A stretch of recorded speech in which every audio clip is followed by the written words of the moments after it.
Here is the continuation from our last video. Statham's theatrical debut came in 1998 with Lock, Stock and Two Smoking Barrels, but his career progressed quickly. By 2001, he had the chance to appear in a supporting role in The One. The movie had a $49 million budget, which would be an $88 million total today. Officially starring Jet Li, The Expendables, the movie was directed by James Wong, Final Destination, and was distributed by Columbia Pictures. It was an immense investment, but the product was interesting enough. Long before the Marvel Cinematic Universe's multiverse became a popular alternate reality hub, The One introduced its own multiverse. With dozens of different versions of reality, it introduced an extremely complicated setting. The inciting issue of the universe was that anyone could become The One, an extremely powerful figure, just by killing off their variants. Lee played Gabriel Yulaw, alongside several different roles, as he desperately attempted to overpower his other selves. At his side, Statham played Agent Evan Funsk, who worked diligently to save the variants. It was a unique concept that would eventually have similarities with the hit 2022 release, Everything Everywhere All at Once. Unfortunately, it did not see nearly the same success. Despite influencing many other multiverse franchises, The One did not see much success at the box office or among critics. It earned only $79.6 million at the box office. Adjusted for inflation, that would mean a total of $143 million overall. That should have been enough, given the $49 million budget, but theatrical releases typically require 2.5x their initial cost.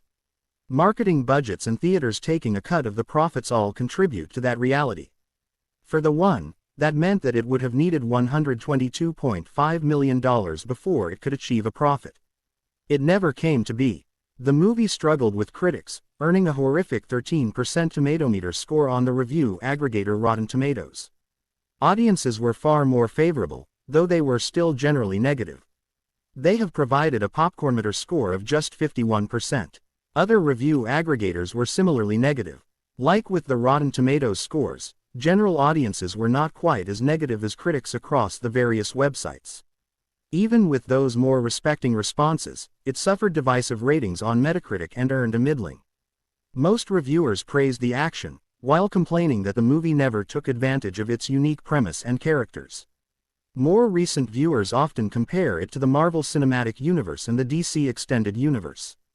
After the increasing prominence of multiverse movies since its release, most reviewers acknowledge that it cannot stand up to these more modern releases.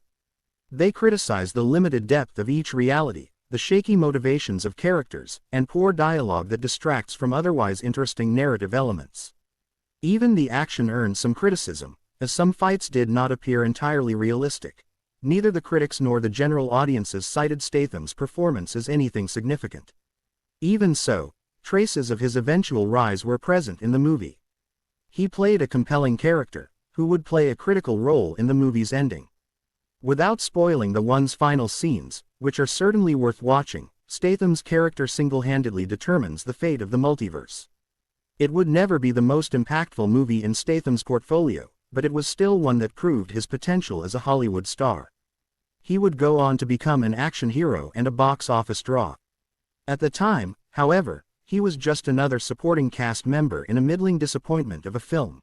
Thanks for watching. Please don't forget to hit the subscribe button for more interesting videos.